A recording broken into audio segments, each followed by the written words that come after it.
ان کی اماں ابا سے بھی میری ملاقات ہوئی تھی، نائمہ بیچ میں بولی، مگر یہ اس کا اگلا خوشی سے بھرپور جملہ تھا جس سے مجھے اندازہ ہوا کہ وہ امورا سے مل کر اتنا خوش کیوں ہے اور کیوں اس نے مجھے میدان حشر سے واپس بلوایا ہے۔ امورا کے شوہر نہیں ہیں۔ میرے اندازے کی تصدیق صالح نے کر دی۔ وہ میرے کان میں بولا، نائمہ نے تمہاری ہونے والی بہو سے ملوانے کے لیے تمہیں بلایا ہے۔ میرا اندازہ بالکل درست تھا۔ نائمہ جمشید کے لیے دلہن ڈھونڈ رہی تھی اور آخر کار اسے اس کی کوشش میں اس حد تک کامیابی ہو چکی تھی کہ لڑکی سے پسند آ گئی تھی، مگر لڑکے لڑکی نے ایک دوسرے کو پسند کیا یا دیکھا بھی ہے یہ مجھے علم نہیں تھا، مگر نائمہ کو اس سے کوئی زیادہ فرق بھی نہیں پڑتا تھا۔ اس کے خیال میں اس کا راضی ہو جانا ہی اس کے رشتے کے لیے کافی تھا۔ میں نے دریافت کیا، امورا آپ کے شوہر کہاں ہیں؟ امورا نے نسبتاً شرما کر کہا، دنیا میں صرف 15 سال کی عمر میں میرا انتقال ہو گیا تھا۔ میں بچپن سے ہی بہت بیمار تھی۔ اللہ تعالیٰ کی رحمت نے اس کا یہ بدلہ دیا کہ بغیر کسی حساب کتاب کے شروع میں ہی میرے لیے جنت کا فیصلہ ہو گیا اور باقی فیصلے تمہاری ہونے والی ساس کر رہی ہیں۔ میں نے دل ہی دل میں سوچا۔ صالح کے چہرے پر بھی مسکراہٹ آ گئی۔ پھر امورا بولی، مجھے آپ لوگوں نے سے مل کر بہت خوشی ہوئی ہے۔ جنت میں بھی ہم ملتے رہیں گے۔ اچھا اب میں چلتی ہوں، میرے اماں ابا مجھے ڈھونڈ رہے ہوں گے۔ نائمہ بھی اس کے ساتھ جانے کے لیے مڑی تو میں نے کہا، ٹھہرو، مجھے تم سے کچھ کام ہے۔ نائمہ نے امورا سے کہا، تم وہیں رکو جہاں ہم ملے تھے، میں ابھی آتی ہوں۔ میں نے مذاق میں نائمہ سے کہا، امورا سے اس کا موبائل نمبر لے لو، اس رش میں کہاں ڈھونڈتی پھرو گی؟ یہ موبائل کیا ہوتا ہے؟ امورا نے قدرے حیرانی سے پوچھا۔ یہ ایک ایسی بلا کا نام ہے جس کے بعد تم نائمہ سے بچ نہیں سکتی، میں نے جواب دیا۔ صالح نے بیچ میں دخل دیتے ہوئے کہا، میرا خیال ہے کہ امورا اپنی منزل تک پہنچ نہیں سکے گی، میں اسے پہنچا کر آتا ہوں۔ امورا اور صالح کے جانے کے بعد میں نائمہ کو لے کر حوض کے کنارے ایک جگہ بیٹھ گیا۔ میں نے اس سے کہا، تمہیں معلوم ہے کہ تم کیا کر رہی ہو؟ ہاں، میں نے جمشید کے لیے امورا کو پسند کیا ہے، مجھے معلوم ہے، مگر تمہیں معلوم ہے کہ تمہاری پسند سے کچھ نہیں ہوگا۔ مجھے معلوم ہے، پچھلی دنیا میں ہما کے تجربے کے بعد اب جمشید میرے سامنے کچھ نہیں بول سکتا اور امورا کے والدین سے بھی میں بات کر چکی ہوں، یعنی متعلقہ فریقوں لڑکا اور لڑکی دونوں کے علم میں یہ بات نہیں، نہ ان کی مرضی لی گئی اور سب کچھ تم نے طے کر دیا۔ نائمہ، یہ دنیا نہیں ہے، یہاں ہم ماں باپ بس رسمی حیثیت رکھتے ہیں، یہاں وہی ہوگا جو ان لوگوں کی مرضی ہوگی، اس لیے اپنے دل میں کوئی امید باندھنے سے پہلے ان دونوں سے پوچھ لو۔ اگر انہوں نے انکار کر دیا تو اور بہت لڑکیاں ہیں، آج کسی چیز کی کمی نہیں، تم اس معاملے میں بے فکر ہو جاؤ۔ نائمہ خاموش ہو گئی، مگر اس کا ذہن ابھی تک اپنی بہو میں الجھا ہوا تھا۔ میں نے انہیں دیکھتے ہوئے کہا، نائمہ، ہمیں پہلی دفعہ یہاں تنہائی میسر آئی ہے، تم کچھ دیر کے لیے اپنی مادرانہ شفقت کو کونے میں رکھ دو اور یہ دیکھو کہ یہاں کتنا اچھا ماحول ہے۔ میں نے اس سے کہا، تمہیں یاد ہے نائمہ، ہم نے کتنے مشکل وقت ساتھ ساتھ دیکھے تھے، خدا کا پیغام اس کے بندوں تک پہنچانے کے لیے میں نے اپنی زندگی لگا دی، اپنا کیریئر، اپنی جوانی، اپنا ہر سانس اسی کام کے لیے وقف کر دیا، مگر دیکھو نائمہ، میں نے جو سودا کیا تھا اس میں کوئی خسارہ نہیں ہوا۔ میں تم سے دنیا میں کہا کرتا تھا نا کہ جو خدا کے ساتھ سودا کرتا ہے وہ کبھی گھاٹا نہیں اٹھاتا، دیکھو ہم خسارے سے بچ گئے، کتنی شاندار کامیابی ہمیں نصیب ہوئی ہے، ہم جیت گئے نائمہ، ہم جیت گئے، اب زندگی ہے موت ختم، اب جوانی ہے بڑھاپا ختم، اب صحت ہے بیماری ختم، اب امیری ہے غریبی ختم، اب ہمیشہ رہنے والی خوشیاں ہیں اور سارے دکھ ختم۔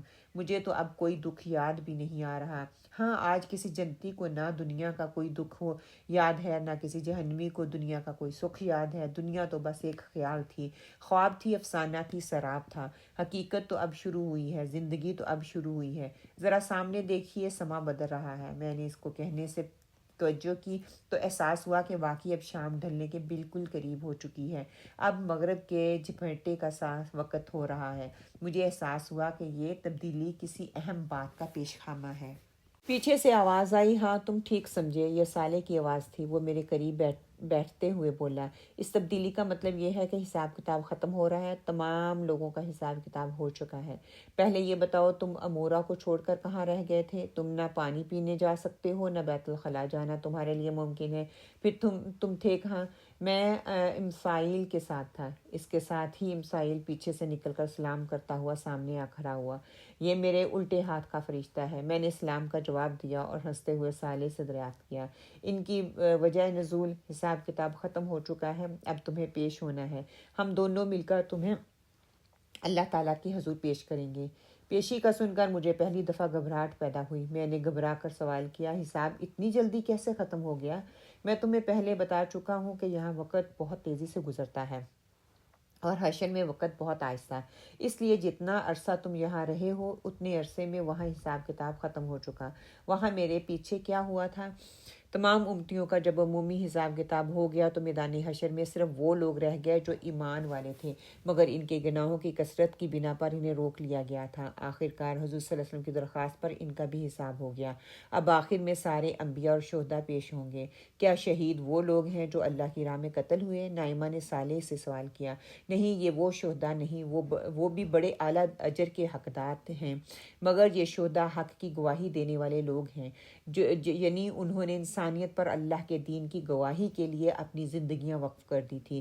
یہی وہ لوگ ہیں جنہوں نے انبیاء کے بعد ان کی دعوت کو آگے پہنچایا۔ کیا ان کا بھی حساب ہوگا؟ میں نے سوال کیا، کیونکہ مجھ پر حساب کے تصور کی گھبراہٹ طاری تھی۔ نہیں، بس بارگاہ ربوبیت میں ان کی پیشی ہوگی اور ان کے نجات کا اعلان ہوگا، لیکن اللہ تعالیٰ رب العالمین اور مالک کل ہیں، وہ جب چاہیں جس کا چاہے حساب کر سکتے ہیں، کوئی بھی ان کو روک نہیں سکتا۔ میرے منہ سے نکلا، رب اغفر وارحم، رب اغفر وارحم۔ میں خدا کے اختیار کا بیان کر رہا ہوں، یہ نہیں کہہ رہا کہ اللہ تعالیٰ یہ کریں گے۔ دراصل اب جنت اور جہنم میں داخلے کا وقت آ رہا ہے، چنانچہ اب اہل جنت اور اہل جہنم سب کو میدان حشر میں جمع کر دیا جائے گا۔ ان سب کے سامنے انبیاء اور شہداء کی کامیابی کا اعلان ہوگا۔ پھر گروہ در گروہ وہ نیک و بد لوگوں کو جنت اور جہنم میں بھیجیں گے، جس کی بعد ختم ہونے والی زندگی شروع ہو جائے گی۔ اب یہاں پر ہمارا یہ والا چیپٹر بھی مکمل ہوتا ہے، بنی اسرائیل اور مسلمان۔